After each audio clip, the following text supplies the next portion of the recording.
Et voilà, ça enregistre. Ça y est, je mets en silencieux, donc tout va bien, comme ça on n'aura pas les échos de Facebook et on aura des commentaires si il y en a.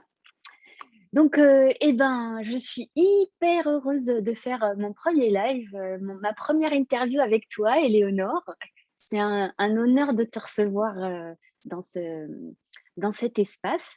Euh, on ne se connaît pas depuis super longtemps, mais j'adore ton énergie, j'adore ce que tu dégages. Tu es comment dire, une créatrice multipotentielle avec plein de facettes dans tous les sens. Tu es à la fois comédienne, écrivaine, illustratrice, guide. Tu as tellement de facettes à ta créativité que je suis sûre que j'en oublie là-dedans. Mais, euh, mais franchement, c'est un grand bonheur pour moi de te recevoir ici. Et euh, par où commencer en fait? Il y a tellement de points en fait, qui sont possibles. Pour les personnes qui ne te connaissent pas, j'avais envie que tu te présentes forcément un petit peu. Et quand je suis allée sur ton site internet, j'ai commencé à lire ta présentation et ça m'a fait énormément d'effet en fait, parce que tu commences d'une façon tellement simple, directe et qui va droit au cœur que du coup, j'avais envie que tu nous en parles un petit peu plus. Alors, pour l'accroche, on va dire que tu commençais par juste par la simple phrase: «Je suis une forêt». Et bah, j'aurais bien aimé que tu nous parles un peu plus de ça, de toi en tant que forêt. Alors là, ça se voit pas, tout de suite là que je suis une forêt. Ah, tout d'abord, moi aussi je suis ravie de faire cette interview en live et d'être interviewée par toi, Guilhem. C'est pareil, tout ce que tu as dit, pareil, j'adore ton énergie, tout, tout, tout. Et donc super, merci de m'avoir demandé. Donc, je suis une forêt, c'est ce que j'ai mis comme texte effectivement sur mon site web.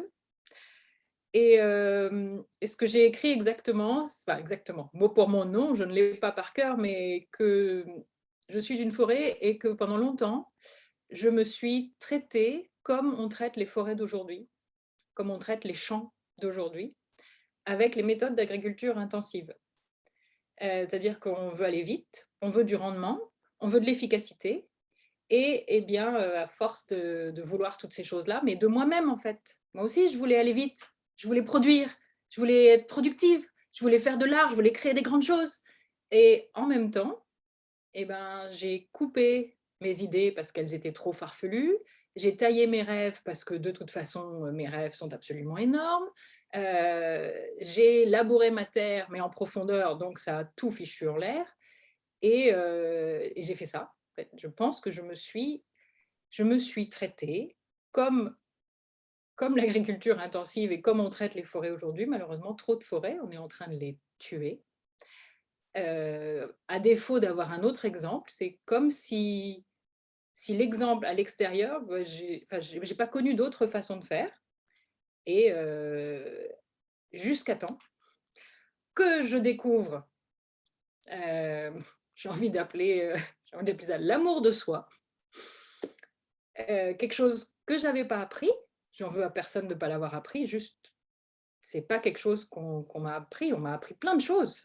Dire comment je suis aujourd'hui, c'est aussi grâce à mon éducation, mais l'amour de moi-même, c'est pas quelque chose qui était là en premier. Et quand j'ai commencé à découvrir ça, je me suis dit que j'allais me traiter autrement que comme on traite les champs et les forêts d'aujourd'hui. Et puis là, j'ai commencé à respirer, à c'est comme si j'ai senti plus d'air. J'ai arrêté surtout de me labourer en profondeur. Je pen Quand on laisse la nature faire, elle fait ce qu'il y a de mieux, elle produit plein de choses. Et en plus, j'écoutais plein d'émissions de Claude et Lydia Bourguignon. Si jamais vous ne les connaissez pas, les gens qui écoutent cette interview, écoutez Claude et Lydia Bourguignon qui alertent sur comment on tue les sols depuis la Révolution verte. Et, euh, et ben, j'ai perdu le fil de ma pensée tellement je veux trop te raconter. C'est pas grave, tu nous parlais du moment où tu avais redécouvert l'amour de toi. Et ben, donc, j'arrête de me labourer en profondeur, de m'abîmer. Et ben, je me traite avec beaucoup plus de bienveillance, de douceur. Et ben, je ne taille plus mes rêves, je l'ai fait, même si c'est tout petit. Mes aspirations, j'y vais. J'ai compris que c'était la joie, la boussole, et pas autre chose. Pas autre chose. Plus personne ne peut me dire quoi que ce soit. Si ça me rend joyeuse, c'est que c'est bon pour moi. C'est peut-être pas bon pour mon voisin, mais je ne demande pas à mon voisin de me suivre, juste c'est bon pour moi. Et voilà, et plus je le fais, plus ça marche. Ah, c'est génial, j'adore. Et ouais, ça me parle tellement la joie, c'est tellement un critère, important et tu parlais de l'amour de soi, mais je sais pas s'il y a beaucoup de monde qui l'ont appris, petit, mais j'espère que c'est en train de changer. Je pense que c'est en train de changer d'ailleurs, plus que ça. Mais je me disais hier que Mmh, l'amour de soi, c'est comme une nouvelle langue à apprendre. mmh, C'est-à-dire, c'est pas parce que je l'ai compris un jour que le lendemain, je retombe pas dans les habitudes que j'ai eues pendant 20 ans. Et à chaque fois, parfois, je me dis: «Mais qu'est-ce qui va pas?» Et en fait, ouais, j'ai encore oublié de prendre soin de moi. Mais ouais. j'oublie que j'oublie. Et je me suis dit: «C'est une langue à apprendre». Il y a des moments, je stagne et hop, après c'est reparti. Et à un moment, eh ben, je serai, fluent, quoi. Je parlerai cette langue, j'espère couramment, très bien. Mais parfois, je fais encore des gros sauts dans des j'ai envie d'appeler ça des trous, quoi. Ah mince, et j'oublie et je me dis: «Mais pourquoi je ne fonctionne pas? Mais pourquoi je crée pas? Mais pourquoi j'y arrive pas?» Et hier, il s'est passé un truc, mais typique, typique Mmh. parce que on s'écrivait pour préparer un tout petit peu cette interview et je te disais que j'étais stressée. Et en fait, je t'ai écrit, mais j'ai l'impression que j'ai un lutin stressé à l'intérieur de moi. Et il est stressé pour tout. Il est stressé parce qu'il y a pas de thé à la maison, il est stressé pour tout, il est stressé. Et juste après t'avoir écrit, bah, toi gentiment, tu m'as dit: «Envoie-lui plein d'amour», et en te l'ayant écrit, j'ai réalisé, j'ai fait: «Oui, déjà, il y a quelqu'un à l'intérieur de moi qui est super stressé, il faut lui donner de l'attention». Mmh. Et puis aussi, moi, parfois, je suis là: «Mais ça veut dire quoi se donner de l'amour?» Alors, ça veut dire faire le bon thé, oui, mais peut-être pas que. Ça veut dire faire les projets qui sont les plus importants pour moi, oui. Ça veut pas dire aller, boire des cocktails au bord d'une piscine, quoi. Enfin, pour moi, c'est pas ça. Moi, j'ai besoin de faire plein de choses, voilà. Donc, mais je pense c'est une langue à apprendre et pas Mmh. sans vouloir de pas la parler bien tout de suite. Ouais, ouais, c'est hyper important ce que tu dis parce que c'est vrai qu'on a tendance à être tellement exigeant avec soi-même par le reflet de la société, en fait, par, l'influence de la société. Et du coup, j'avais envie de te demander, est-ce que tu te souviens d'un déclic, particulier que tu as eu par rapport au fait d'apprendre à s'aimer soi-même? Parce que tu dis qu'un jour tu en as pris conscience, mais est-ce que tu te souviens d'un moment en particulier où tu en as pris conscience, un truc? Heu, je pense que, bah, celui qui me vient, c'est, donc j'ai travaillé sur moi-même. Et un jour, en séance de psychanalyse, qui est le plus beau cadeau que je me sois offert à moi-même, hein. Mmh. Je ne le recommande pas à tout le monde, peut-être que ça peut pas marcher pour tout le monde, mais moi, c'est un cadeau que je me suis offert et je ne savais pas que je me l'offrais. Je suis arrivée en disant: «Je ne vais pas me regarder le nombril pendant 10 ans, madame, hein, je vous préviens». Et un jour, je suis arrivée, j'étais là: «Oh, j'ai plein d'amour. Oh là là, je sens que, oh là là, j'aime tout le monde aujourd'hui, j'ai envie d'aider, j'ai envie», voilà. «Oh, je suis bien, je suis en forme». Et là, elle m'a dit: «Oui, et si vous vous en donniez à vous-même?» Waouh! Donc là, quand tu me poses cette question, c'est vraiment ce qui me revient, c'est: «Ah, c'est un truc qu'on peut se donner à soi? Ah bon?» Et peut-être, voilà, c'est clairement à cet endroit-là que j'ai appris à prendre soin de moi comme ça, voilà. C'est un long cheminement, une langue qui met du temps à parler, mais c'est l'exemple qui me vient de déclic. C'est magnifique. C'est en plus, tellement parlant. Oui, parce que par contre, donner de l'amour aux autres, ça on a bien Ça y appris. est, ouais. Mmh. Se sacrifier pour les autres, ça, ouais, ouais, on a bien appris. Et voilà. Et il y a quand même, un énorme proverbe qu'on connaît en France, en tout cas, je ne sais pas comment c'est dans les autres langues, mais c'est: «Charité bien ordonnée commence par soi-même», quoi. Ouais, c'est vrai. Et l'autre chose que, bah, je sais pas si je le dis souvent, mais on me l'a dit et je l'ai transmis, c'est dans l'avion, oui, je sais, avant, Mmh. heu et bien, tu mets ton masque à oxygène d'abord sur toi et ensuite sur les autres. Ouais. Mais après, il y a quelque chose d'autre qui découle de ça, c'est que je crois que j'ai culpabilisé d'être en forme. d'être super Mmh. joyeuse. Et j'ai quand même l'image, enfin pas l'image, mais je vois que les gens ils disent: «Ah, ça fait du bien d'être autour de toi. Ah, toi» pendant tout le premier confinement, tout le monde me disait: «Oh là là, mais comment tu fais pour avoir telle énergie?» Moi, j'avais juste de l'énergie, quoi, et j'étais contente qu'on n'abîme plus la planète pendant des mois. J'étais contente d'entendre les oiseaux en plein boulevard à Paris, enfin voilà, et heu et je me dis: «Mais prendre soin de moi, ça prend soin des autres en plus». Ouais. Tu as même commencé et puis j'ai un peu la même chose avec toi. J'adore être à côté de toi, c'est agréable. Mmh. C'est et les gens me disent souvent ça, Mmh. que ça leur fait du bien de m'avoir vue. Alors parfois j'ai rien dit, je suis juste contente, quoi. Alors j'ai l'air un peu cinglée comme ça, mais je suis en ce moment, en plus, j'ai une espèce de joie un peu bizarre. Voilà. Ah, mais c'est génial, c'est génial. Mais c'est vrai que c'est forcément quand on commence à toucher que quand on se fait du bien, ça découle naturellement sur les autres, moi je trouve ça magique en fait. Et c'est vrai que ça peut perturber un peu l'entourage, mais bon. Et je voulais revenir au thème de la créativité parce que c'est fait partie de l'amour de soi, je trouve, d'une façon qu'on a de prendre soin de soi, de s'aimer. Et je voulais savoir, à quel moment tu as pris conscience que tu étais créative? Est-ce que c'est quelque chose qui a toujours été présent dans ta vie? Est-ce que tu étais déjà une petite fille, très créative? Heu, Comment ça s'est passé pour toi l'histoire avec la créativité? C'est une excellente question, et effectivement, quand j'étais petite, quand j'étais au collège, au lycée, ma classe préférée, c'était toujours l'art plastique. Je me souviens pas de tous mes profs, mais je me souviens de tous mes profs d'art plastique, ça c'est clair, je me souviens de leurs noms. S'il y avait un moment où j'étais libre, hop, classe d'art plastique. 2 heures à attendre si j'avais le droit, hop, classe d'art plastique. Donc oui, enfin, j'ai toujours, colorié, construit des trucs, construit des ponts, enfin j'ai toujours fait des trucs avec mes mains. Hem, mais ce qui est bizarre quand tu me poses cette question, c'est qu'en fait, j'ai aussi passé des années à ne pas l'accepter, mais ne pas Mmh. l'accepter profondément. Je veux dire, je crois que le seul boulot que je n'ai pas, pensé faire, c'est plombière, et encore, même ça, ça doit être artistique. Mais j'ai tout passé en revue. J'ai kiné, médecin, prof, je les ai tous passés en revue. J'ai passé des années à me dire que je ne pouvais pas en vivre, à me dire que j'étais trop farfelue, à me dire que c'était pas ça, à me dire que les autres, ils avaient compris quelque chose que j'avais pas compris. Et je saurais pas te dire qu'est-ce qui a fait que j'ai écarté ça aussi loin de moi, tout en étant artiste, tout en faisant des études d'art.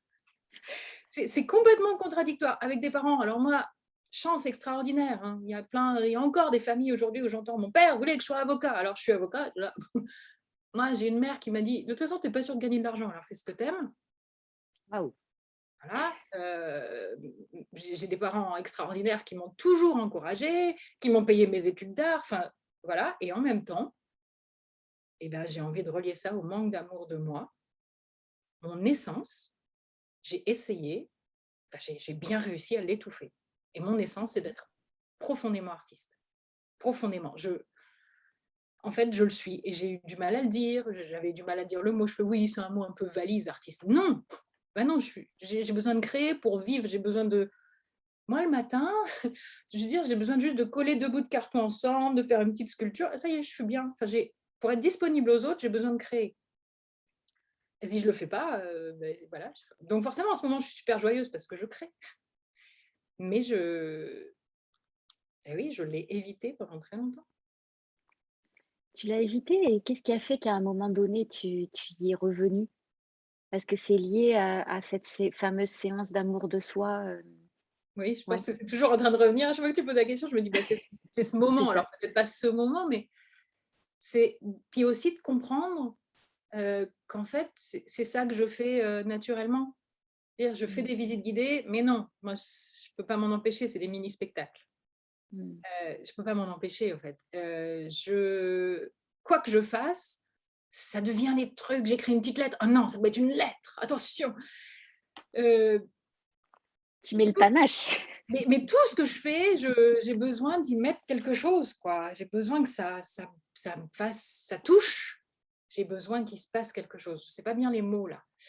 Euh, et je crois que c'est au fur et à mesure d'avoir compris que je suis profondément artiste, que ça ne sert à rien de passer mon énergie à essayer d'être autre chose. Et donc déjà depuis, à force, ça va de mieux en mieux. Voilà. Je ne sais pas si j'ai répondu à ta question, Guylaine. Si, tu as très très bien répondu à ma question, il n'y a pas de problème. Et pour revenir un tout petit peu au niveau de l'enfance, j'ai une copine qui avait une question pour toi. Alors ma copine, c'est Pépita. Pépita, pour ceux qui la connaissent pas, c'est la métaphore de mon enfant intérieur.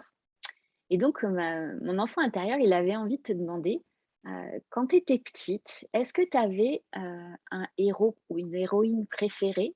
Est-ce qu'il y avait un dessin animé qui te faisait vibrer?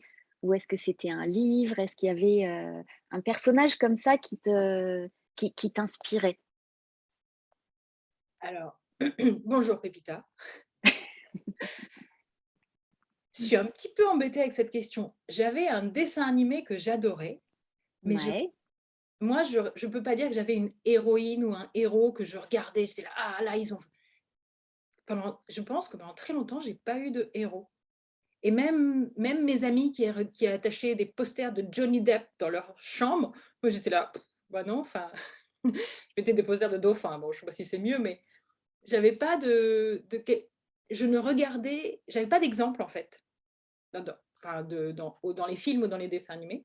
Mais en tout cas, pour répondre à ta question, je suis un petit peu gênée, mais mon dessin animé préféré, c'était Princesse Sarah. d'accord. Bah, pourquoi tu es gênée? Ah, parce que je l'ai avoué à un ami il n'y a pas longtemps, donc on s'est regardé Princesse Sarah, et c'est tartouille quand même. Hein. Ah, c'est franchement tartouille. Et moi, je me levais à 6 h du matin, le dimanche matin chez ma grand-mère, et il fallait que voilà, j'étais toute seule et je regardais absolument Princesse Sarah. Fallait pas que quoi que ce soit change, il fallait que je puisse voir Princesse Sarah. Princesse Sarah, bon, c'est quand même l'histoire d'une petite fille qui perd son papa, et, Mmh. qu'est-ce qui se passe? Il a beaucoup d'argent, donc au début, elle est dans une grande belle chambre, et puis comme il peut plus, je crois qu'il en voit plus d'argent, ah non, forcément, et bien, elle devient un peu l'esclave de toutes ces jeunes filles avec qui elle était en pension. Mmh. Voilà, et elle s'en sort parce qu'elle va être sauvée. Et puis elle est trop gentille, et puis tout le monde l'adore, voilà. Bon, je sais, c'est franchement un peu tartouille quand même. Ah, mais tu vois, là, tu es en train de te juger quelque part. En fait, je pense que les enfants, quand ils ont un dessin animé ou un héros préféré, ça nourrit une partie de leur être et de leur histoire. Donc, je pense qu'il y avait forcément un truc qui te touchait plus particulièrement dans cette histoire. Euh, Hormis le côté, est-ce que c'était la petite fille qui est plus dans sa famille, son père est loin, ça peut être les relations avec les autres, il peut y avoir plein de thèmes en fait tout autour. Oui, je ne saurais pas dire lequel quand j'étais petite. Mais c'est vrai que ça me nourrissait. Il était hors de question de louper un Princesse Sarah, quoi. Mm. C'était l'horreur si jamais. Et ouais, peut-être une sorte de tristesse que moi je n'avais pas, mais que je pouvais sentir pour d'autres, je ne sais pas. Mais j'avoue que si j'en ai reparlé, c'est parce que il y a 2 ans maintenant, quand je suis devenue officiellement guide conférencière en France, j'ai dû passer un diplôme, faire un mémoire. Le mémoire, j'ai décidé de l'écrire sur Marie-Antoinette. Mm. Et, et ça m'interpelle vraiment parce que, déjà, Marie-Antoinette m'interpelle parce que je me dis, mais il y a trop de ressemblances avec moi. C'est juste pour dire, quand j'étais petite, ma mère nous disait que nous étions des princesses. Mm. Pourquoi nous disait-elle cela? Parce que une ancêtre à moi de Tchécoslovaquie, je ne sais pas à quel moment, la mère de ma grand-mère, peut-être pas si loin que ça, mais quand même, avait eu droit de s'asseoir sur un tabouret à la cour des Habsbourg. Franchement, moi, quand j'étais petite et que j'entendais ça, je ne voyais pas le lien entre s'asseoir sur un tabouret et être une princesse. Mais alors, pendant des années, qu'est-ce que c'est le nouveau avec ce tabouret, quoi. Sauf que je fais mes études, je fais mon mémoire, j'apprends que quand on s'assoit sur un tabouret à la cour d'un palais, c'est qu'on a une marque de noblesse. Et donc, enfin, la cour des Habsbourg, c'est Marie-Antoinette de Habsbourg, quoi. Je ne sais pas si la personne, elle a rencontré Marie-Antoinette ou il y a un truc, quoi. Et puis la décoration de ma chambre. Ah ouais? Non, mais ça va très loin, cette histoire. Est-ce que tu as déjà eu, ben oui, tu as déjà eu l'occasion de voir la chambre de Marie-Antoinette à Versailles, je le Oui. sais, puisque je t'ai guidée. Et tu vois, c'est des rubans et des fleurs. Des rubans et des fleurs, des rubans et des fleurs. Et c'est brodé. Alors, connais-tu beaucoup d'enfants des années 80 qui avaient comme... alors, c'est même pas du papier peint, c'était de la tapisserie. C'était pas brodé, mais c'était imprimé dans de la toile, des rubans et des fleurs, et des rubans et des fleurs dans leur chambre d'enfant. Pas trop, non.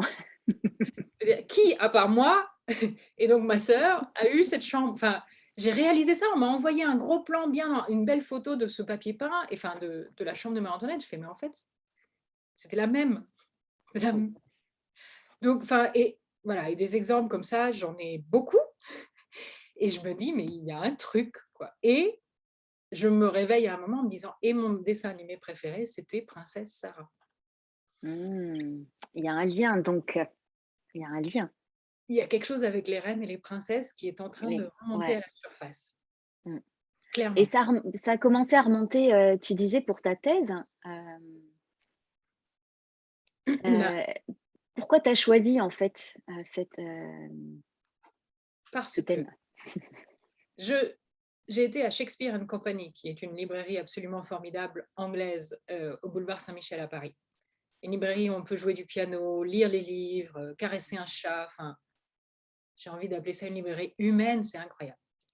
Et j'accompagne une copine pour lui montrer, et puis je prends une petite biographie de Marie-Antoinette par Stefan Zweig.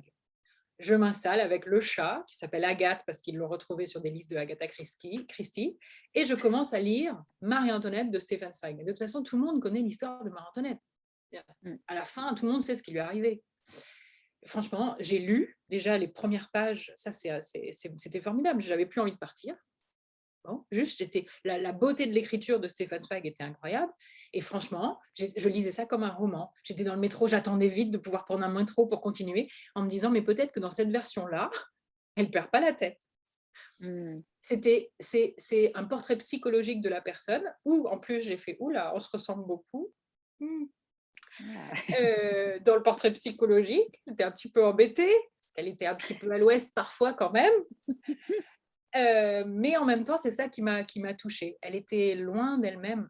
J'ai encore du mal à en parler tellement c'est important pour moi, mais en fait, elle a été loin d'elle-même.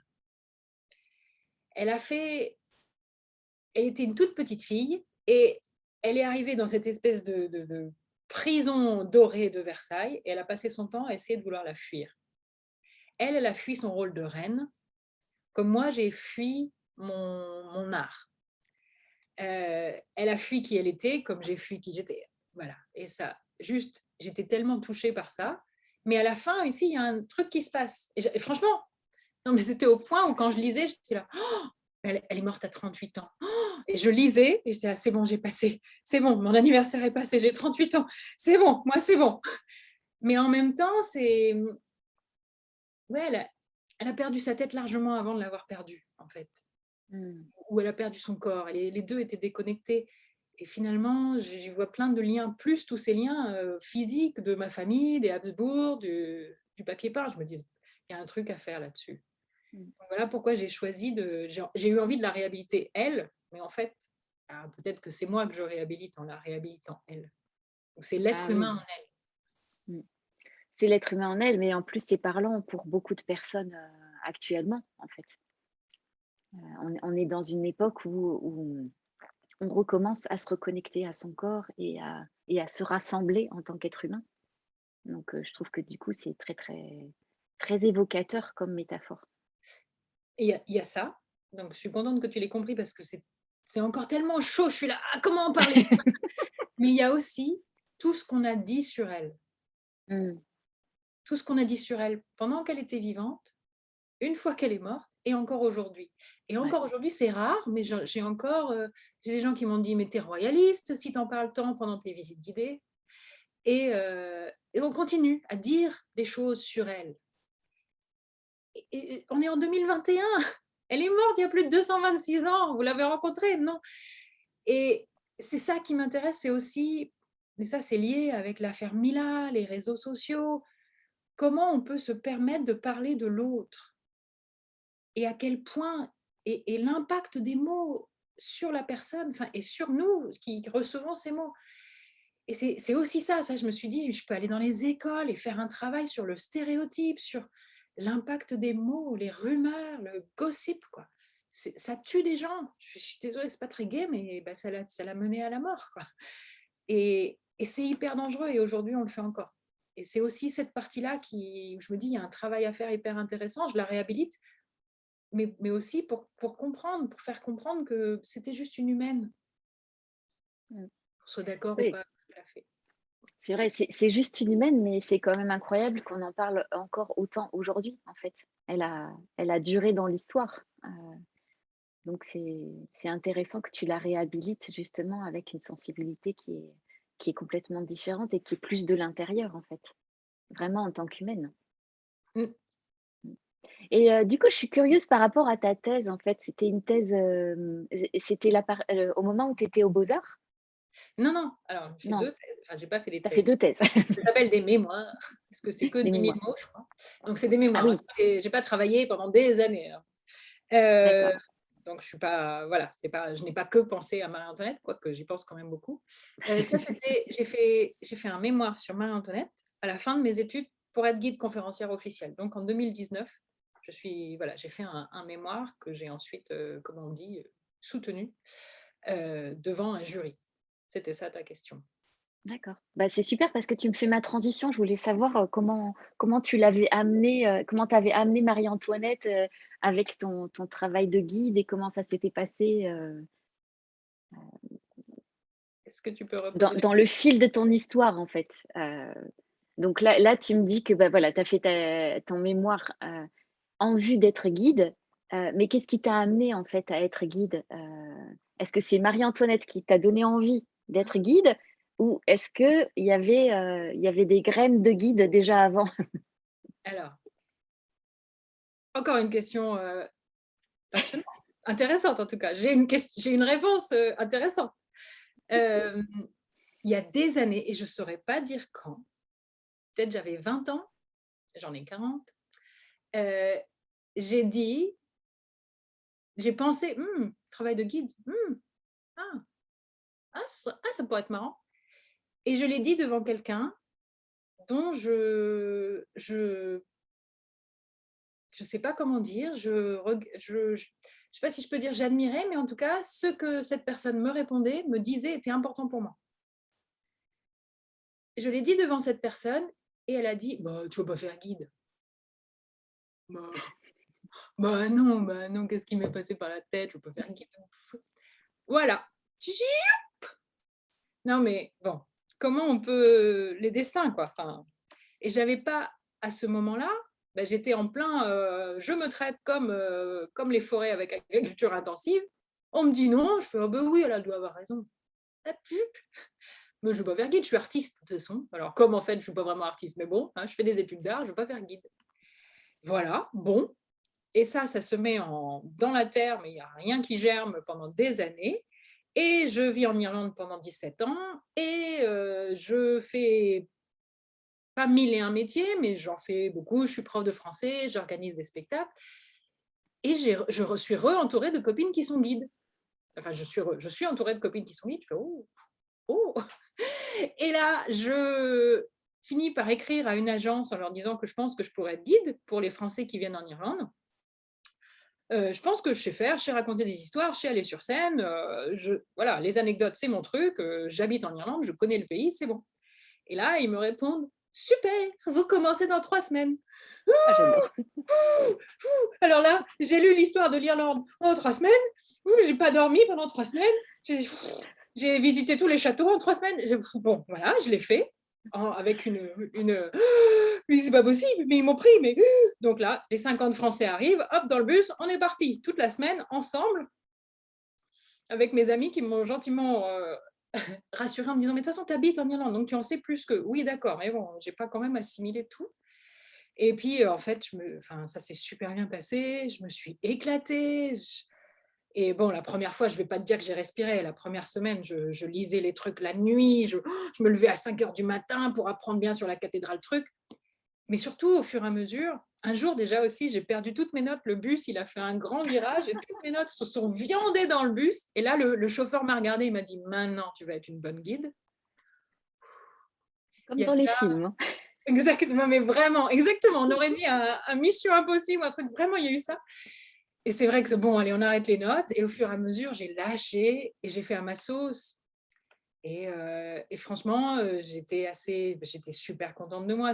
C'est pas d'être contente de moi, c'est surtout que j'étais contente qu'ils soient contents. J'arrivais à leur parler de monastère avec des moines irlandais, mais je commençais à leur parler de Blanche-Neige pour leur expliquer comment ça se passe chez les moines irlandais. Enfin, je faisais des liens. Franchement, c'était le Eleanor Show.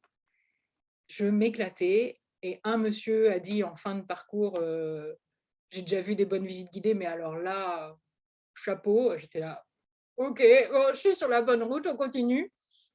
Et voilà, et quand je suis rentrée en France, je me suis dit, mais il faut que je fasse ça, il faut que je continue. Puis surtout, à propos de labourer sa propre terre, j'avais besoin de rentrer. Je disais que j'avais besoin de parler français, j'avais besoin de sentir, j'avais l'impression que ça labourait pas ma terre de parler anglais. Et j'avais besoin de connaître mon pays. Et donc voilà, quelle est la meilleure manière de le connaître que de pouvoir aller dans tous les monuments et de me les approprier. Génial.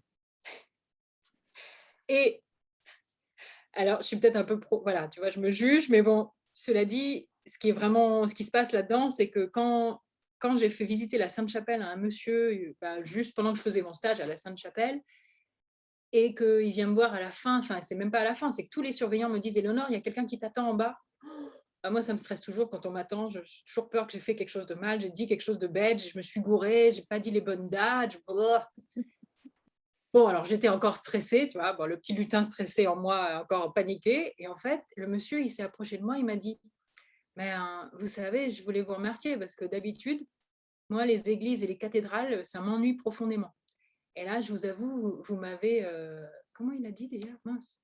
Vous m'avez passionné. » Alors, il a rajouté qu'il ne regarderait plus jamais les églises et les cathédrales de la même manière.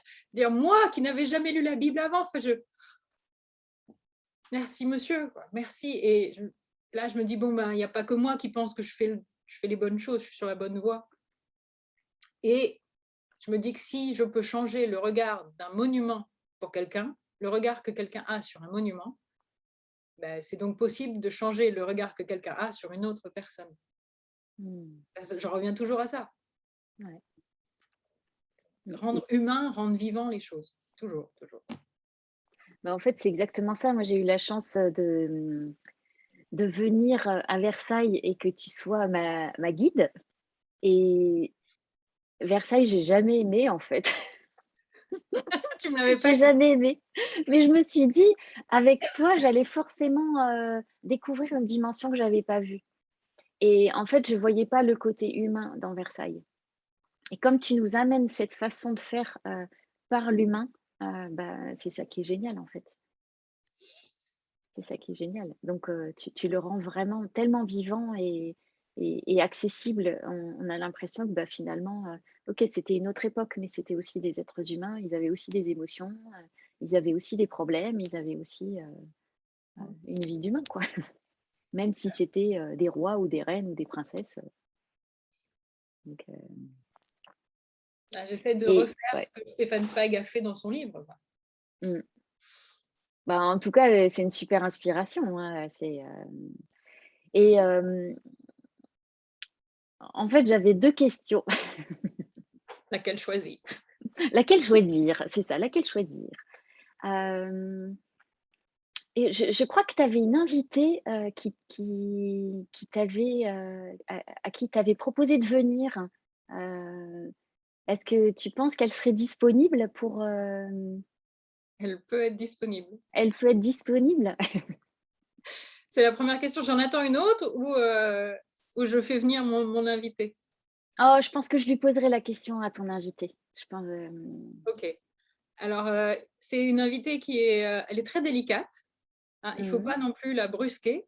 Donc il faut lui d'accord. donner il va se passer une toute petite minute où je suis obligée d'aller la chercher et de revenir. Ah bah oui, forcément. Et D'accord? est-ce qu'on peut t'accompagner, est-ce que je peux t'accompagner dans la délicatesse pour la faire arriver? Eh bien, tu peux chanter quelque chose. Oh bah non, hein, Mais ça si, va pas le ça serait faire. bien. Voilà, tu pourrais chanter quelque chose, de d'assez, tu vois, un peu princesse, non?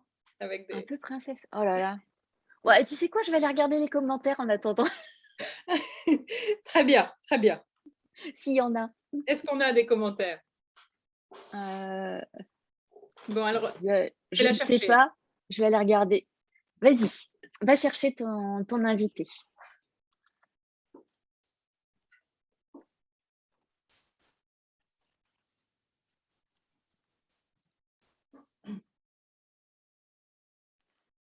Alors, est-ce qu'il y a des commentaires que je vois ou pas? Ah oui, Cécile. Salut Cécile, trop cool. Alors je sais pas si tu es encore avec nous ou pas, mais c'est super et tin tin. Oh! Madame, S'il vous excusez-moi, mais plaît. je suis vraiment, je n'ai pas l'habitude de ne pas être habillée avant de me présenter. Vous voyez? Et madame d'honneur, Éléonore, elle pense qu'elle est madame d'honneur, la pauvre, m'a demandé de venir me présenter à vous, mais je ne suis même pas maquillée. Je suis vraiment désolée, je vais le faire devant vous. Je ne sais Mais même pas qui Maki, vous êtes. Elle ne m'a même pas présentée. je m'appelle Guylaine et j'ai l'honneur d'interviewer votre assistante et c'est encore plus un honneur de vous recevoir sur les constellations créatives. Oh, c'est un entretien. C'est un entretien. J'ai Alors, sollicité un entretien, auprès de votre assistante. savez-vous, madame, que normalement, c'est ce que nous avons fait. Normalement, je vous parle en premier. Vous ne pouvez pas me parler tant que je ne vous ai pas parlé. Mais OK. comme j'étais légèrement stressée, je vous ai parlé. Donc, vous pouvez me parler à partir de maintenant. Et excusez-moi, je me suis jamais maquillée devant qui que ce soit. Avant, j'avais 28 personnes qui s'occupaient de moi. Aujourd'hui, il n'y a que cette pauvre assistante qui est partie maintenant. Donc, je suis obligée de me maquiller. Excusez-moi si je ressemble à un clown. Oh, mais vous êtes magnifique. Vous êtes magnifique. Merci. Donc c'est un honneur pour moi de vous recevoir, sur, la page des constellations créatives et en fait, j'aurais voulu savoir s'il y avait moyen de vous rencontrer dans la vraie vie. Ça encore, il faudrait demander à mon assistante. Mais oui, il est possible de m'inviter dans votre salon pour prendre le thé avec moi.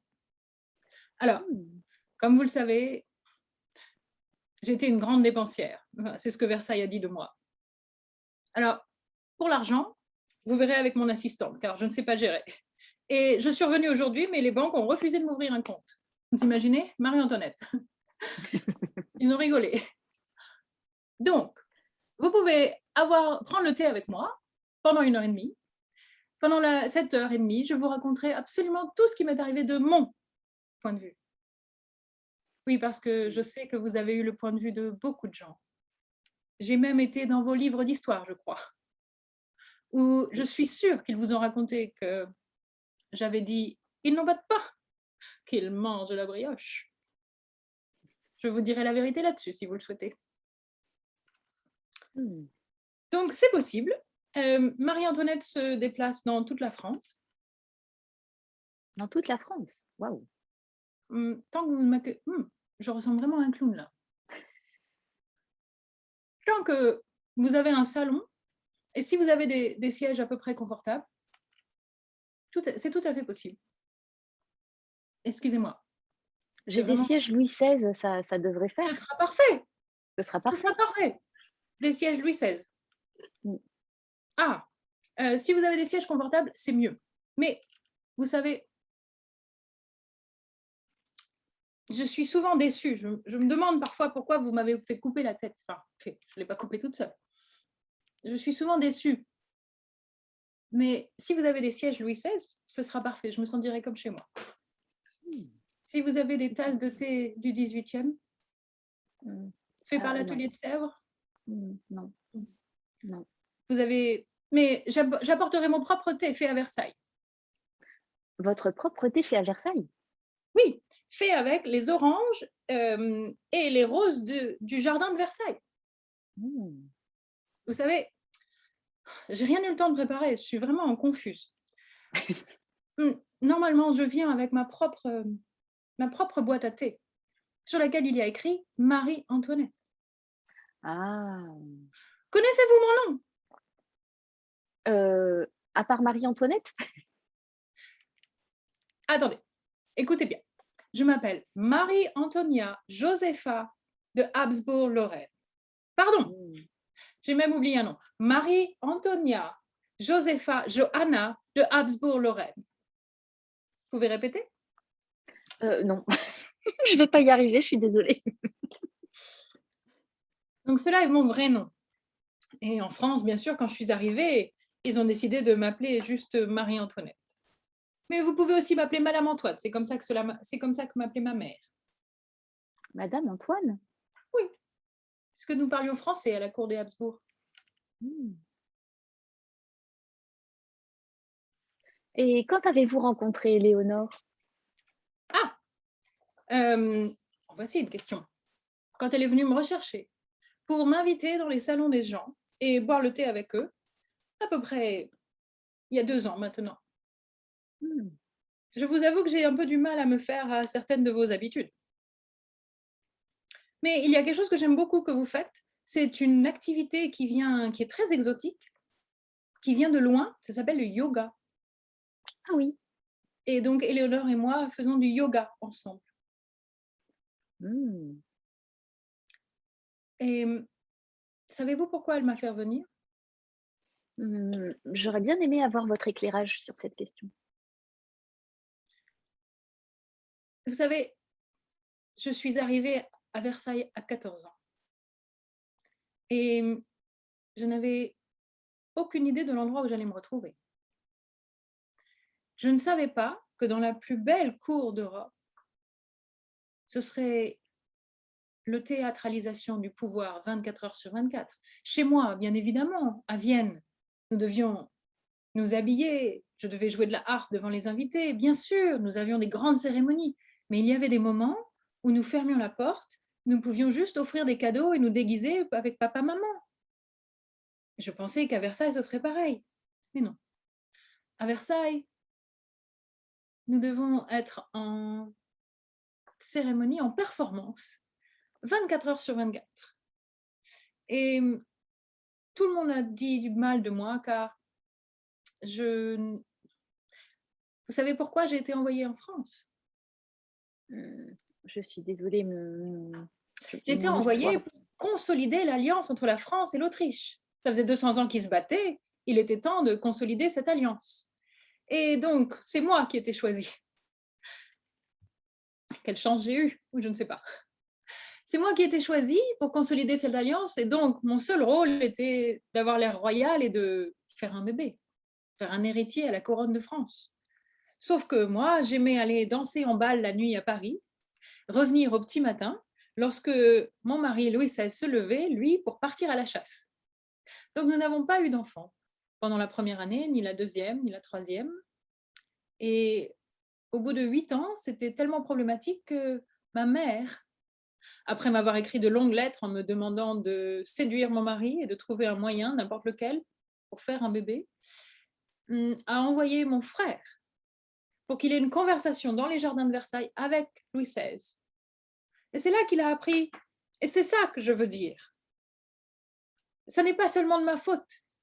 C'est pas parce que je partais un petit peu en bal la nuit que nous n'avons pas fait d'enfants. Louis XVI ne savait pas faire les enfants. Et mon frère a donc appris que Louis XVI n'avait aucune idée de ce qu'il fallait faire, et nous attendions sagement dans le lit qu'il se passe quelque chose. Donc, mon frère a donné un cours d'éducation sexuelle à Louis XVI. Et 9 mois plus tard, j'ai pu écrire à ma mère que j'étais enfin enceinte. Mais pendant tout ce temps-là, beaucoup de gens ont dit beaucoup de mal de moi. Et l'image qu'ils ont donnée de moi, je crois que vous l'avez encore aujourd'hui. Par exemple, vous pensez que j'ai dit quand les 6000 personnes sont venues à Versailles en crevant de faim, en demandant du pain, que j'aurais dit au balcon, ils n'ont pas de pain, qu'ils mangent de la brioche. Vous pensez vraiment que j'aurais dit ça? C'est horrible. Mais déjà, avant, j'avais adopté des petits-enfants sur la route. Je donnais de l'argent dans les hôpitaux. Et Versailles m'avait expliqué que je pouvais arrêter avec mes œuvres de charité. Et ensuite, bien sûr, je n'ai jamais dit ça. Je n'ai jamais dit qu'ils mangent de la brioche. C'est une phrase qui a été attribuée à des reines avant moi, mais elle a collé à ma peau à moi parce que c'est l'image qu'on voulait donner de moi. Donc, je pense que Madame d'honneur, comme elle s'appelle elle-même, cette Madame Éléonore m'a fait revenir pour me réhabiliter, pour que je puisse m'exprimer, expliquer ma vie avec mes mots à moi et pas ceux des autres. Et je remercie vraiment Dame Éléonore d'avoir eu cette idée-là, parce qu'elle a aussi une vision de vous assez moderne comme en tant que femme. Oui, j'étais très moderne. Vous savez que j'avais demandé à allaiter mes propres enfants. Et ça se faisait pas à la cour à ce moment-là? Non, une reine n'allaite jamais ses enfants, elle les donne à la gouvernante immédiatement. Bon, cela m'a été refusé. Mais c'est pas grave. J'ai fait construire un hameau pour montrer à mes enfants comment la vie dans un village se passe, d'où viennent les œufs, comment cueillir une tomate, une pomme de terre. J'étais très moderne. Ma coiffure, moderne. J'étais avant-gardiste. Mais je ne sais pas si les gens aiment les avant-gardistes. Peut-être plus maintenant. Peut-être que je serais plus à mon aise, mais vous savez qu'ils m'ont refusé à Versailles. Ils ont acheté mon nom. C'est-à-dire que maintenant, à chaque fois que je me présente, je devrais donner de l'argent à Versailles. Bon, c'est peut-être une manière de rembourser tout l'argent que j'ai perdu au jeu. Bon. En tout cas, ils m'ont refusé. Ils m'ont dit que je ne pouvais pas me présenter à Versailles à Coutray comme je l'étais.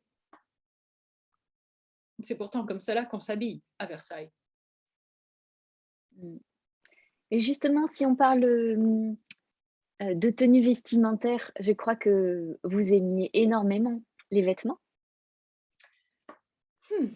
Comment vous dire? Est-ce que j'aimais énormément les vêtements ou est-ce que j'avais besoin de survivre? Oui, non, j'aimais énormément les vêtements. J'étais la reine de la mode. C'est pour ça qu'on m'aime autant aujourd'hui.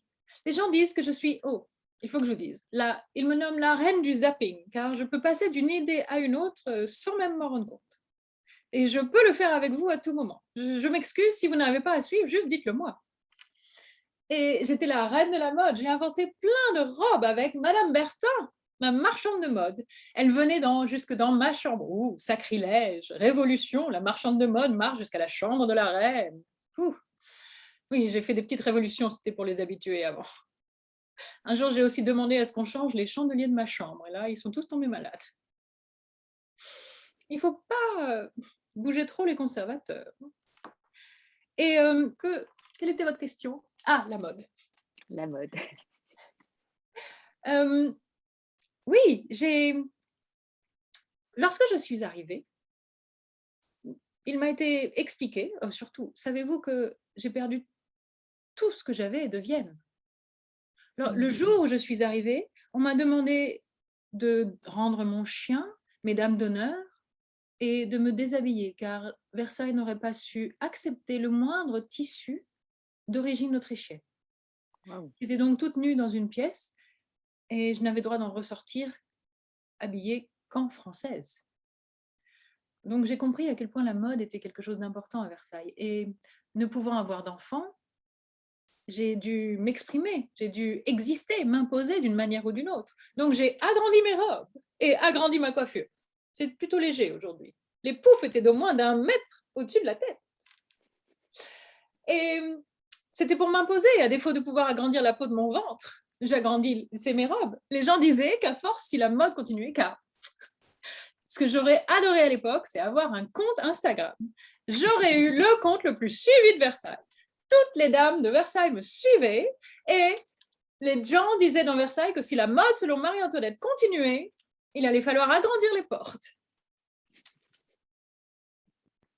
Mais je crois qu'aujourd'hui, Marie-Antoinette a un compte Instagram. Marie-Antoinette a un compte Instagram fait par ma dame d'honneur. Oui. Il n'a pas encore beaucoup de followers, effectivement. Il faut que j'y travaille. Mais j'espère que vous parler aujourd'hui me donnera plus de visibilité. Ah bah, je le souhaite, je le souhaite. Je mettrai tous les liens pour vous retrouver dans les commentaires de la vidéo. Mettez les liens, mettez les liens. Je ne sais absolument pas de quoi vous parlez, mais mettez les liens. Oh bah, je vous remercie infiniment de m'avoir accordé ce temps précieux, car je sais que votre vie est...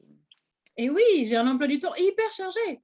Il y a le yoga, c'est comme avant, sauf qu'il n'y a pas 28 personnes pour me suivre et m'habiller et me maquiller à chaque fois. Mais je suis désolée, je dois filer à un cours de crochet. Merci infiniment, Marie-Antoinette. Merci, madame. Je ne sais même pas comment vous appeler. Excusez-moi. Je n'ai vraiment pas, je n'ai pas donné une Guylaine. image de moi. Il n'y a aucun souci. Je m'appelle Guylaine. Ah, Guylaine. Merci, Guylaine. Merci infiniment. Et accrochez les liens, accrochez les liens.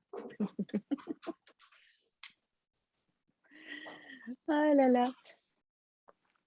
Merci infiniment à Marie-Antoinette. Je pense qu'elle va nous renvoyer Éléonore, je l'espère, qu'on puisse continuer.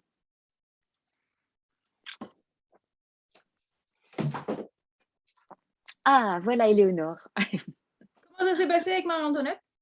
Oh, bah, très très bien, elle est charmante. Elle est charmante. Ouais. Elle m'a paru un petit Ouais. peu stressée quand même.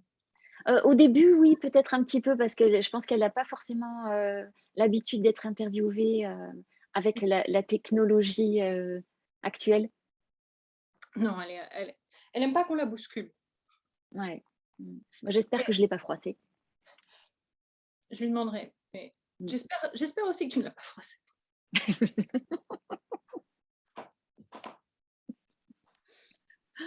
Bon, en tout cas, merci infiniment de l'avoir fait venir dans cette interview, parce que c'est une part importante de ton activité, de ta vie, de qui tu es.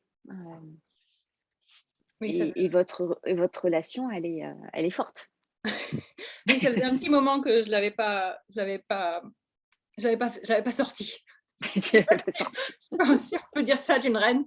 Ça fait un petit moment que je n'avais pas sorti la reine, mais donc je le redis, elle est vraiment ravie normalement d'aller dans les salons des gens.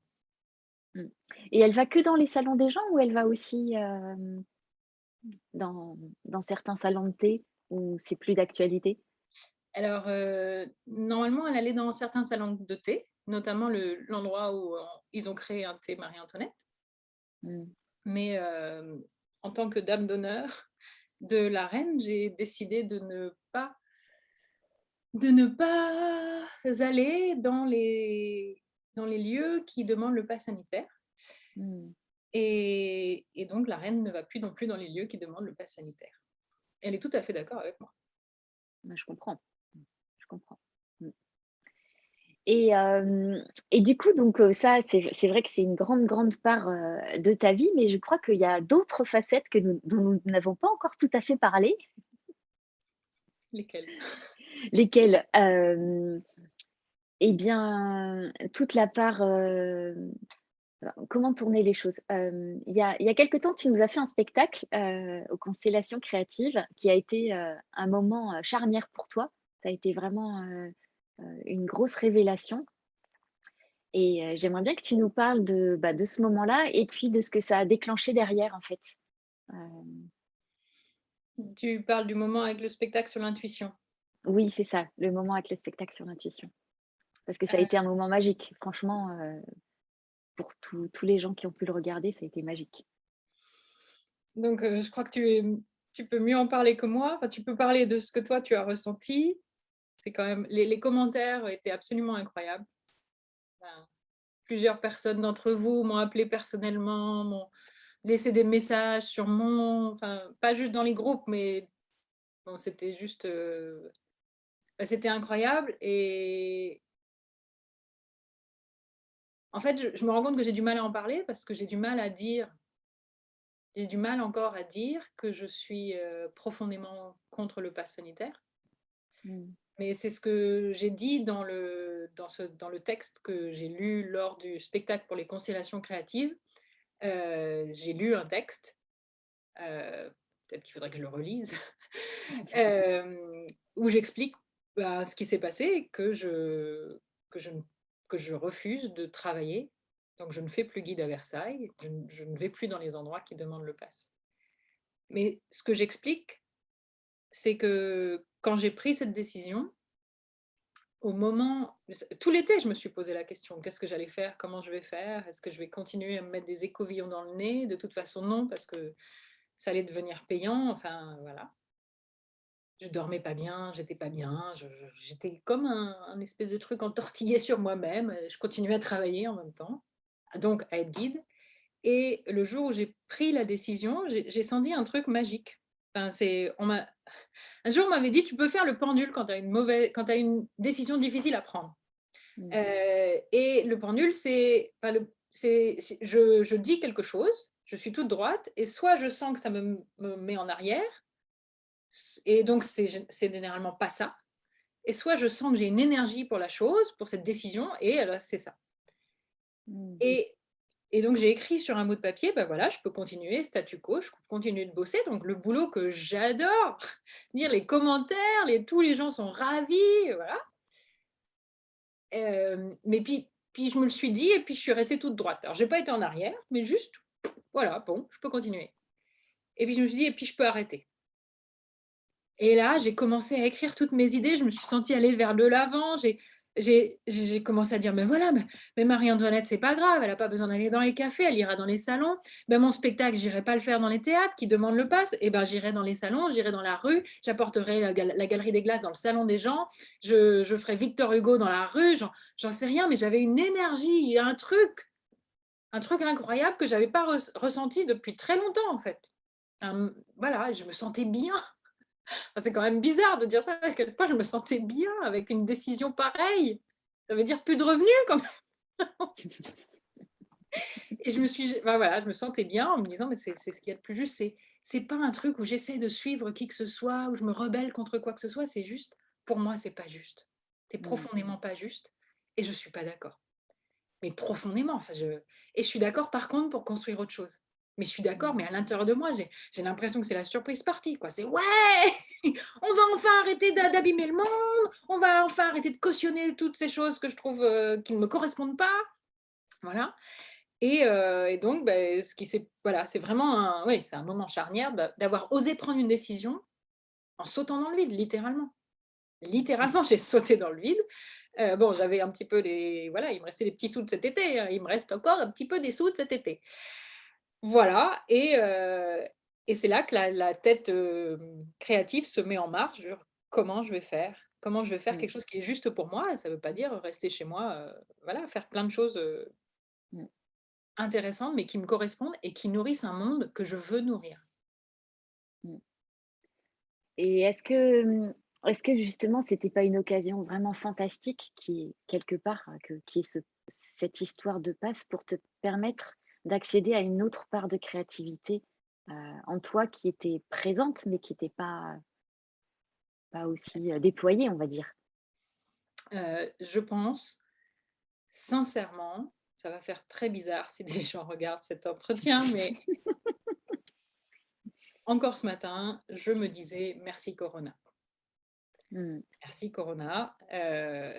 Il pousse chacun de nous à être qui on doit être et à faire ce qu'on doit faire. Mmh. Bah, en tout cas, je le vis et je rencontre des gens qui me correspondent. Et oui, je déploie des idées qui, ouais, qui germaient pas ou voilà.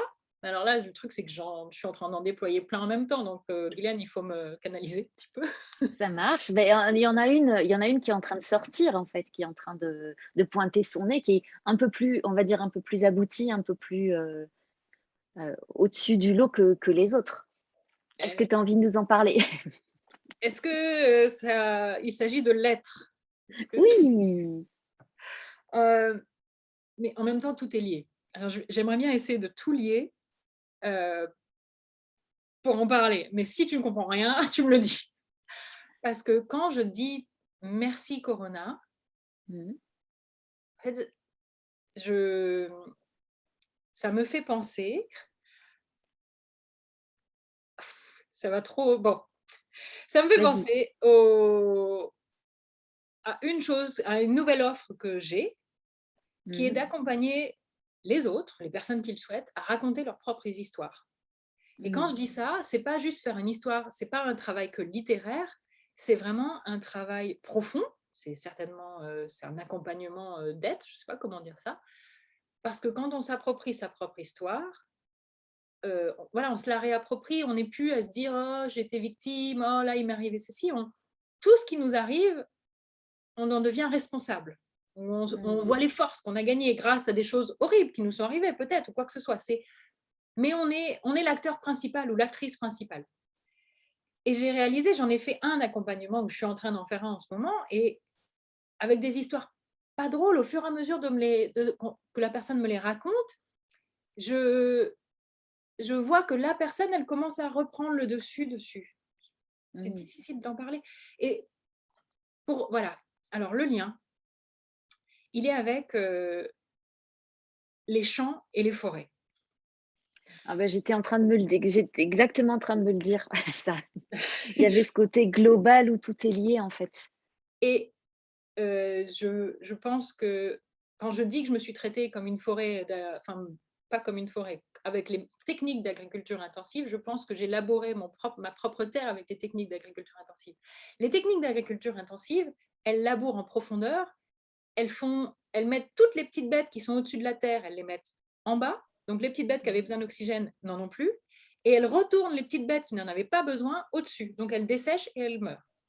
Et encore une fois, Claude et Lydia Bourguignon, mais qui alertent sur la mort de nos sols, ils expliquent très bien que comme on tue la terre, eh bien ça a l'air en compact, ça devient du béton, et c'est ça qui crée les inondations. Les inondations, c'est pas juste, voilà, c'est Mmh. ça. Et je me dis, bah voilà, enfin, je me dis pas bien voilà, mais si je me suis traitée comme l'agriculture intensive, donc j'ai rendu compact ma propre terre, et comment je peux faire pour l'aérer en fait. Et, j'ai réalisé qu'en fait, j'écris tous les matins. Moi. J'écris, ça me Mmh. permet d'être stable, d'être disponible au monde, d'être bien. C'est un peu comme, voilà, c'est ce qui me fait tenir debout, c'est ce qui fait que je suis bien. Mais finalement, j'ai l'impression que les mots que j'écris, juste de mettre des mots, ok, autre aparté. La semaine dernière, j'ai fait un stage de communication non violente. Mmh. Et à un moment, il y a une dame qui a répété: «Ah, je me sens guérie depuis que vous avez mis un mot sur ce que je ressens profondément». Mmh.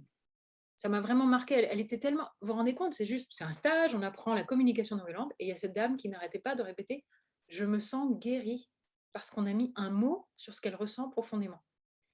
Et finalement, moi, tous les matins, quand j'écris, mais même 10 minutes au moins, voilà, je mets des mots sur ce que je ressens, sur ce que je pense, sur ce que je digère, sur les situations. Voilà, je mets des mots sur ce que je vis. Et en mettant des mots sur ce que je vis, c'est comme si ça faisait le travail du ver de terre. Je transforme et j'aère ma propre matière intérieure. Et Mmh. j'ai pas l'impression, je pense que c'est le remède contre la bétonisation de mon propre être. Mmh. Je m'empêche de me bétonner parce que je mets des mots sur ce que je ressens. Et si je viens de lire Glennon Doyle, ça s'appelle Untamed ou Indompté, que je recommande à absolument tout le monde. Et à un moment, elle a cette phrase, elle dit: si vous voulez rester humain, lisez des lettres. Ah oh! Elle reçoit des milliers de lettres. de toutes sortes de témoignages. Elle dit, si vous voulez rester humain, lisez des lettres. Et ça m'a vraiment marqué parce que moi, quelque part, je m'écris. Mmh. Donc, je m'écris des lettres. Bon, bah, je m'écris pas des lettres, mais bon, voilà, j'écris moi. Et donc, et j'ai décidé, parce que, encouragée par plusieurs d'entre vous, que finalement, si je peux aérer ma propre terre en écrivant des mots pour moi, mais je peux peut-être le faire pour les autres. Enfin, c'est pas peut-être en fait, je peux le faire pour les autres et je l'offre, je le propose au monde, c'est d'écrire des lettres aux autres. Et jusqu'ici, j'ai écrit à des gens que je connaissais. Hier, j'ai écrit pour la première fois à quelqu'un que je ne connais pas très bien. Et je sais que je peux le faire avec des gens que je ne connais pas. J'aurais juste besoin de les rencontrer ou qui m'explosent un problème, qui veulent un éclairage. Et je me dis que je peux aider à la débétonisation des êtres. Ah, Un c'est peu- excellent.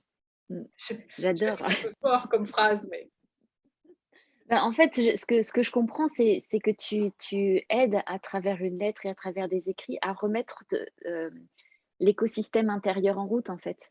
À remettre une aération, à remettre de la vie, à remettre les choses, ouais, je vois ça vraiment comme une aération qui se passe, qui fait que d'un coup les choses peuvent arriver à se remettre en place dans un et à retrouver un équilibre vivant, en fait. ben, en tout cas, c'est clairement et profondément le but, mais même, enfin, il se passe vraiment un truc magique, hein. Je, Mmh. j'ai écrit une lettre à quelqu'un il y a pas longtemps, mais mon stylo, il sautait sur la feuille. Le stylo, j'étais là, j'avais presque envie de parler à ma main en disant: «Mais je peux pas suivre, je peux pas suivre» et j'ai écrit le nom de la personne et ensuite ça faisait ta ta ta et voilà et parfois je sais même pas pourquoi je parle de ce dont je parle, mais c'est une concentration, un truc, je suis dans une espèce de zone et voilà, il y a tout qui se passe, quoi. Je peux parler de plein de choses. Mais j'ai besoin je ne sais pas quel est le mot en français, mais un prompt. J'ai besoin d'un départ. J'ai besoin, Un déclic, ouais. voilà, quelque chose qui initie. Je ne peux pas juste Mmh. écrire à des gens comme ça. Euh, Ouais, il faut qu'il y ait voilà, une amorce, en fait, c'est ça. il y a C'est quelque une chose qui, amorce. hop, Mmh. et donc j'ai eu ma première commande. J'ai même pas fait la Ouais! pub. J'ai même pas eu le temps de faire la pub. J'ai eu ma première commande. Et bon, la personne, je la connais un peu quand même, un tout petit peu. Et, Mmh. euh, et il m'a posé une question. D'accord, et cette personne, si je peux t'interrompre, elle, par quel biais elle est venue et quel était le sens de sa démarche, en fait? Elle a Heu, vu un Reels que j'ai partagé de Laura Nathalie, qui ouais. a dit contactez Éléonore, allez sur sa page Instagram pour suivre son offre. Elle vous écrit des lettres qui reconnectent à votre âme, qui vous reconnectent à votre âme. Voilà, même Mmh. pas 2 minutes le post. Et Mmh. cette personne m'a écrit en me disant j'ai vu un post d'une nana, elle dit que tu écris des lettres qui reconnectent à l'âme. Qu'est-ce que c'est que ce truc? Donc, bah, je lui en parle un peu, je fais oui, je pense que bah, voilà, je sais le faire. Et puis, je dis, mais au lieu d'en parler, écoute, je pense que la meilleure manière, je ne peux pas C'est de t'expliquer, tester. autant que je t'écrive une lettre, pose-moi une question et allons-y, voyons. D'accord.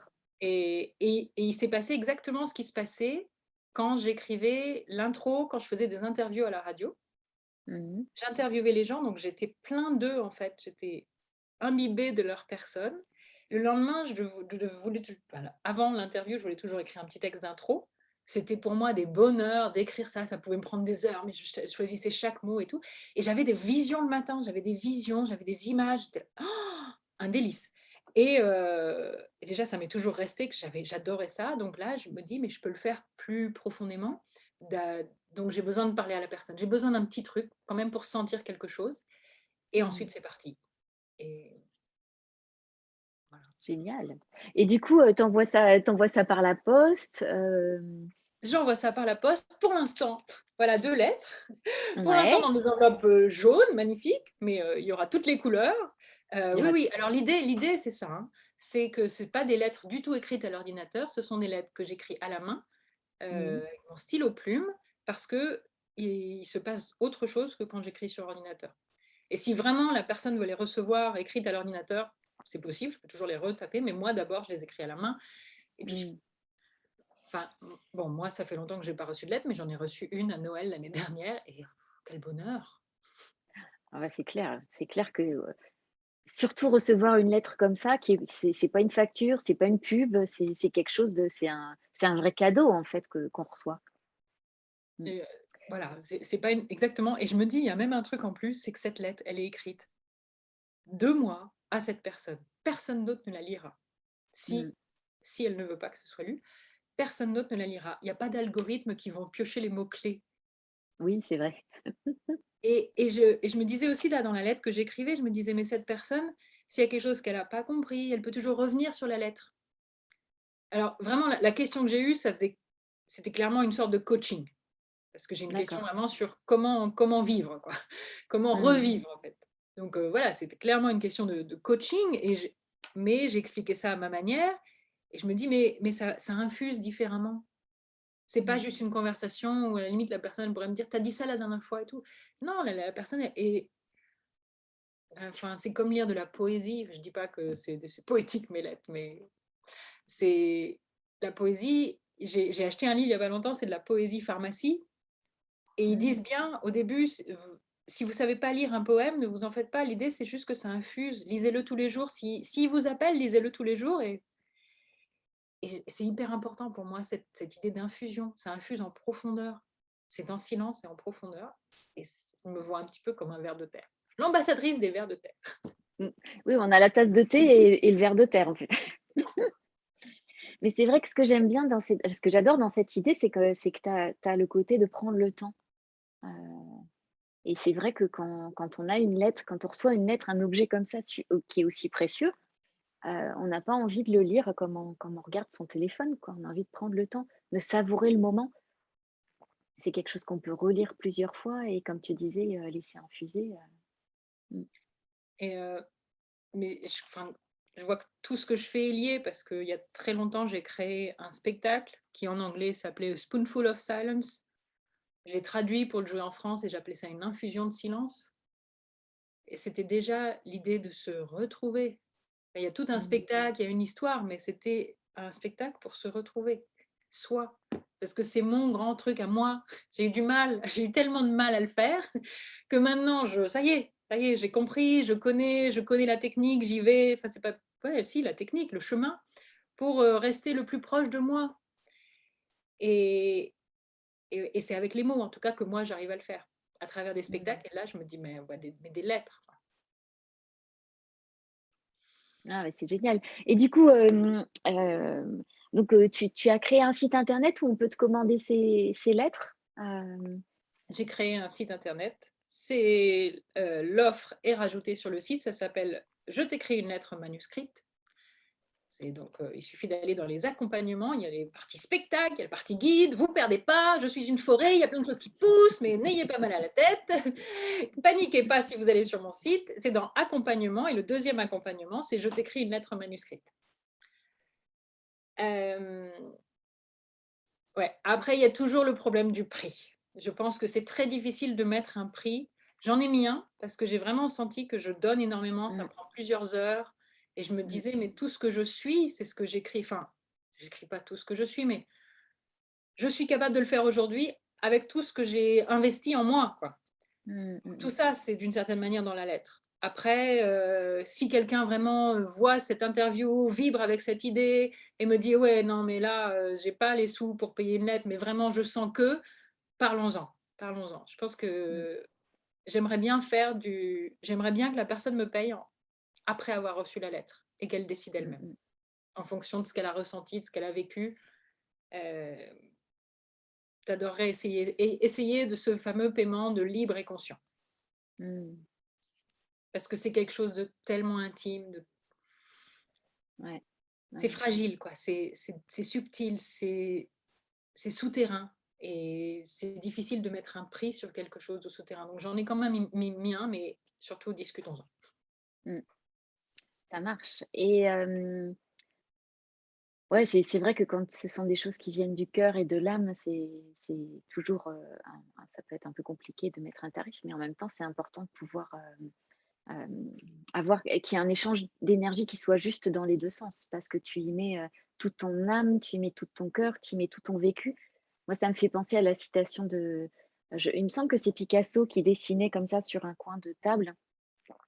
dans un café et le serveur à côté lui dit: «Mais vous avez mis 2 minutes à faire ça» et il le regarde et lui dit: «Mais non, j'ai mis 40 ans à faire ça» et j'adore alors je me souviens plus si c'est Picasso, Renoir ou enfin, en tout cas, c'est l'époque, mais c'est exactement ça, en fait. C'est que tu mets, ton entièreté d'être, dans dans une lettre donc Et ouais. et c'est du temps, c'est de l'amour, c'est de l'attention donc c'est normal que ce soit qu'il y ait un tarif et je crois aussi qu'on peut, proposer ça comme cadeau. C'est une idée qu'une amie, formidable a eue. Et effectivement, bah, c'est tout à fait possible de l'offrir en cadeau. À ce moment-là, j'ai juste besoin de parler à la personne qui offre le cadeau pour en savoir plus sur la personne à qui j'écris. Encore une fois, j'écris pas dans le vide. Hem Et pourquoi? Ou est-ce qu'il y a un sujet dont elle voudrait que je parle? Est-ce qu'il y a quelque chose, un blocage que cette personne a? Voilà, c'est encore une fois quelque chose qui initie, donc j'ai besoin d'un lien, d'un contact, mais c'est possible de l'offrir à quelqu'un et j'avoue que maintenant je me vois, avec ma hotte. Pour Noël, j'adorerais, être avec ma hotte et mon bonnet, de mère Noël et avoir toutes mes lettres que j'ai écrites et en même temps, mais enfin, ça prend beaucoup d'énergie, ça prend beaucoup de bonne énergie, hein, mais je veux dire celle que j'ai écrite hier, après j'étais comme Mmh. un espèce de marathon où j'avais tout donné et après, donc voilà, si les gens sont intéressés, allez-y parce que je vais pas non plus pouvoir, ça a l'air tout petit comme ça d'une certaine manière. Oui, c'est une lettre, allez, en 2 minutes. Non, non, non. Hier, j'ai dû écrire pendant 3 heures non-stop, Mmh. hem, donc voilà, j'adorerais être une mère Noël qui envoie, toutes les lettres, en cadeau, à des amoureux, si vous savez pas quoi dire à quelqu'un peut-être aussi. Hem, voilà, ça peut être une forme de débétoniser une relation, Mmh. ou une relation qui est justement bétonnée. Ouais. Envie de faire pousser des petites choses un peu partout moi. Ouais, envie de refaire remettre le vivant et remettre hem, toutes ces petites pousses qui vont grandir, ouais. Ouais, c'est génial. Moi, j'adore ton offre, hein, merci, et sinon, tu avais une autre, tu nous parlais au tout début de tes offres, que tu avais aussi ces offres d'accompagnement pour écrire, son histoire Bah, et je voulais savoir si c'était la personne qui écrivait, son histoire et tu l'accompagnes pour qu'elle écrive son histoire ou si c'est toi qui écris l'histoire de la personne? Enfin, comment ça se passe en fait, dans alors au début, j'ai mis 3 offres et il y en a une, ça peut être juste écrire le petit texte, par exemple, pour se présenter sur internet, d'écrire le d'accord, petit texte pour la personne. Comme je faisais par exemple pour mes fameuses interviews radio, où c'est moi qui écrivais pour, hop, ensuite lancer l'interview que j'avais enregistrée la veille. C'est une façon de faire, mais je crois que le vrai travail, c'est d'accompagner la personne à écrire son propre texte. mmh, Parce que l'important, c'est surtout de mettre ses propres mots sur ce qui nous est arrivé. mmh, Et j'avais une phrase qui me venait ces jours-ci, c'est: «Mais ne laissez ne jamais laisser qui que ce soit vous dire qui vous êtes à votre place». mmh, Et presque en colère, quoi. Enfin, c'est soyons conscients de l'impact des mots et enfin soyons. En tout cas, moi je le suis. Moi, les mots m'ont beaucoup impacté, ils m'ont fait chavirer, ils m'ont balancé, ils m'ont balayé. Maintenant, je reviens avec mes mots. Enfin, c'est en mettant mes mots sur mon histoire que je me sens beaucoup plus vivante, que j'ai l'impression, c'est très bizarre à dire, j'ai l'impression de récupérer ma substance. mmh, J'ai l'impression d'exister en fait. Plus, ouais, je suis là, quoi. Je suis là et pendant longtemps, comme je disais rien, mais ça peut être des toutes petites choses. Éléonore, tes chaussettes, elles sont moches. Ça peut être tout bête. Et j'ai rien dit. Éléonore, tes chaussettes, machin, j'ai rien dit. Puis des trucs plus gros, j'ai rien dit en me disant, oh, je suis au-dessus de ça, oh, je vais pas me fâcher. Voilà, je me suis inventé tout et n'importe quoi. Je n'ai jamais rien, j'ai trop rien dit pendant longtemps. À force, mais ça, j'ai l'impression, je vois comme une éponge. À force, ça m'a effacé. Je fais ça comme ça, mais je suis pas. Ça, sur l'écran, ça marche pas. Mais voilà, ça m'a effacé. on imagine. La seule manière que j'ai trouvé de revenir à ma manière à moi, c'est avec mes mots. Et ben, maintenant, j'ai envie d'accompagner d'autres gens à mettre leurs propres mots sur leur propre histoire.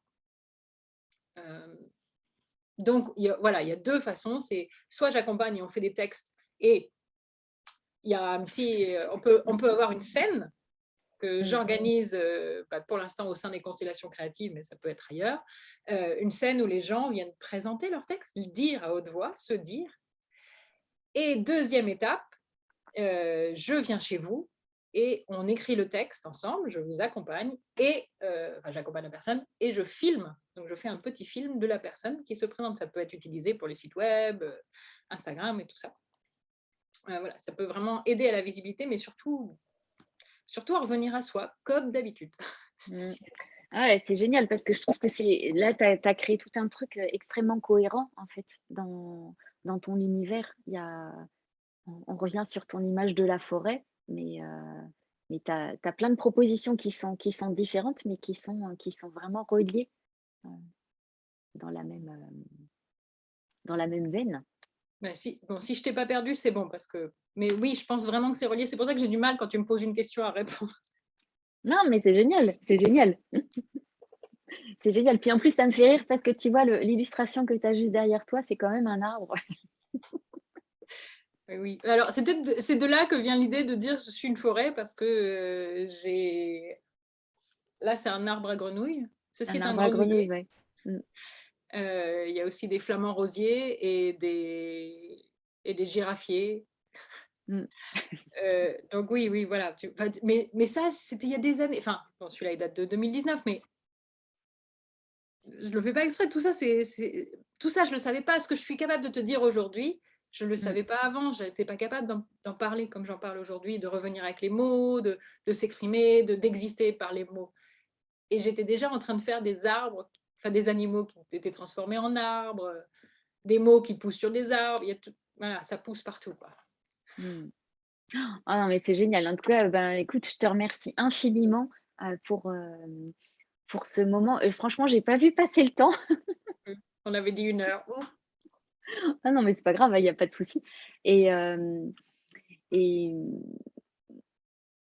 ouais, je sais même pas comment te remercier tellement tu nous as fait un super cadeau, de simplement montrer qui tu es, dans toutes tes dimensions. Je trouve ça fabuleux. Donc, si tu avais un petit mot pour tes auditeurs, un petit conseil justement, par rapport à ton message? Ben, c'est marrant parce que ce matin, j'ai comme une petite phrase qui m'est venue. Je me suis dit: «Pourquoi je me dis ça?» Et la phrase c'était: «Sois complètement qui tu es». Et c'est quand même marrant, c'est exactement ce que tu viens de dire. Et ben voilà. Heu, donc oui, et ben, le message, c'est peut-être que, tu vois, c'est quand même extrêmement dur, ce qui se passe en ce moment, Mmh. mais d'une certaine manière. Et en même temps, je te parle d'une joie, mais la joie, c'est parce que j'écoutais une interview de quelqu'un qui disait: «La vérité rend libre». Et je veux dire, à partir du moment où j'ose être moi, j'ai l'impression qu'il y a un espace en moi, je respire mieux, je dors mieux et mais c'est juste magnifique. Et j'ai l'impression qu'on ne peut pas me faire de mal d'une certaine manière. J'ai l'impression que même si, ben, les théâtres me sont refermés, voilà, c'est quand même compliqué, mais je suis dans la vérité, je suis dans ma vérité, pas dans Mmh. la mienne. Et c'est je me dis: «Mais c'est à force d'avoir fait ce travail d'être vrai, d'être moi-même, d'oser me dire». Et donc, beh, j'ai envie mais la planète entière, mais disez-vous, mais disez-vous à vous-même. C'est pas une histoire de forcément devoir dire au monde tout ce qui c'est déjà être en accord profondément avec soi. Pour être en accord profondément avec soi, il faut entendre le profond soi. Mmh. Et ça, c'est pas facile, mais ça prend du temps. Et franchement, j'ai compris que peut-être que une phrase, allez, je vais essayer d'être concise, bon sang! C'est pas grave, ne t'inquiète pas. Une phrase il y a un truc qui m'arrive souvent en ce moment, c'est que des gens d'il y a très, très longtemps, que je connais depuis très longtemps, reviennent avec des reproches de quelque chose que j'ai fait il y a 20 ans. Mmh. Bon, bah, il y a 20 ans, j'étais peut-être nounouille, peut-être, mais ce que je sais, c'est que, hem, c'est qu'ils ne m'ont rien dit à l'époque. Comme moi, j'ai rien dit quand on m'a dit tes chaussettes sont nulles. Enfin voilà, exemple nul, mais bon. Et, et bien sûr, c'est pas bien, c'est pas bon pour la santé, donc il faut les sortir, ces mots. Et ma phrase qui me revenait, c'est que je ne suis pas responsable de ce que l'autre me dit, mais je suis responsable de ce que j'en fais. Et je voyais un peu ça comme des meubles. Quand l'autre vient te dire un truc pas sympa, qui te plaît pas, toi, c'est un peu comme s'il venait te dire bah, je pose ça chez toi parce que chez moi, j'ai pas de place. Alors, la vieille commode de ma grand-mère, là, excuse-moi, mais moi, j'ai pas de place. Alors, c'est bon, mais toi, tu la mets juste dans ton garage, tu verras rien. Vas-y, mets-le. Et puis, au départ, bah, toi, c'est le meuble de la grand-mère de ton ami. Donc, bon, bah, oui, enfin, bon, si tu veux, pendant quelques temps, aller, oui, dans le garage, c'est pas grave. Tiens, ça me permettra d'entreposer des trucs. Sauf que le message qu'on fait passer à l'autre, c'est ah, bah c'est OK, le truc de grand-père, machin, je vais aussi pouvoir venir le déposer chez toi. Et je trouve que ne pas se responsabiliser, de dire les choses au moment où elles nous dérangent, c'est comme accepter les meubles qui encombrent l'autre. Et ben, donc, moi, j'apprends à me responsabiliser de mes propres meubles et ben, je conseille, je déteste conseiller, mais je propose, je suggère de faire attention à ne pas accepter les meubles qui encombrent les autres. Je crois que c'est ça, c'est une phrase qui me revient tous les jours, c'est « je ne suis pas responsable de ce que l'autre me dit ». Non, je ne peux pas savoir, mais je suis responsable de ce que j'en fais. Ouais. Super. Alors, merci, je pense que ça va infuser chez moi aussi. Hein. Merci Glenn. Eh ben, merci infiniment Éléonore, on va se quitter. Alors, est-ce qu'il y a... Ah, bah attends, il y a des petits commentaires. Oui, on a oublié de lire les commentaires. Enfin, je ne les ai pas. Bah il y a Audrey qui nous dit bravo pour la commande que tu as eue de lettres. Elle nous met la personnalisation, c'est tellement mieux. Elle met aussi j'adore la façon dont tu parles de cette participation consciente. Mais oui, tu y mets tellement ton âme et tes expériences. La métaphore de la forêt avec des choses qui poussent partout, de débétonisons. Excellent. Et puis, merci d'avoir osé suivre toutes tes voies, aller dans tous les sens et en même temps, tout est relatif et prend sens avec le temps. Ouais, c'est clair que ça fait partie aussi de ton mode de fonctionnement global. Ça part dans tous les sens, mais en même temps, il y a un moment donné où tu vois que tout est relié, même si tu ne le voyais pas au départ. Et quand ça prend du sens, ça devient un univers cohérent et ça, c'est fantastique. C'est une grosse libération, je pense, quand tu vois que finalement, tout a servi à qui tu es. Ouais, c'est clair que ça fait un bien fou. C'est comme une colonne vertébrale qui était là, en fait. Comme si je ne la voyais pas. Mais si, tu es sur le bon chemin. Ouais, c'est clair. On est sur le bon chemin, ouais. Oui. Oui, tout est relié. Bon, ben, cette fois, merci infiniment. Sauf si tu as encore envie de partager quelque chose, mais merci infiniment. Je vais voir. Alors, voilà, comme c'est une première aussi pour moi, je ne sais pas comment on arrête la publication, mais je vais y trouver. Mais moi aussi, merci infiniment parce que ça me permet aussi de résumer enfin voilà, ça me permet à moi de voir que j'en suis là où j'en suis, que ça tient debout, que... bah ça tient plus que debout. Hein. Là, tu as des belles racines, tu as les branches, la floraison, tu as tout. Tu as tout. Donc, bon, bah, je vous dis au revoir à tout le monde et puis merci infiniment. Et pour ceux qui regardent le replay, je vais mettre tous les liens en dessous de la vidéo. Merci infiniment. Au revoir tout le monde. Merci Éléonore, à bientôt. Voilà, j'ai arrêté et je vais arrêter l'enregistrement.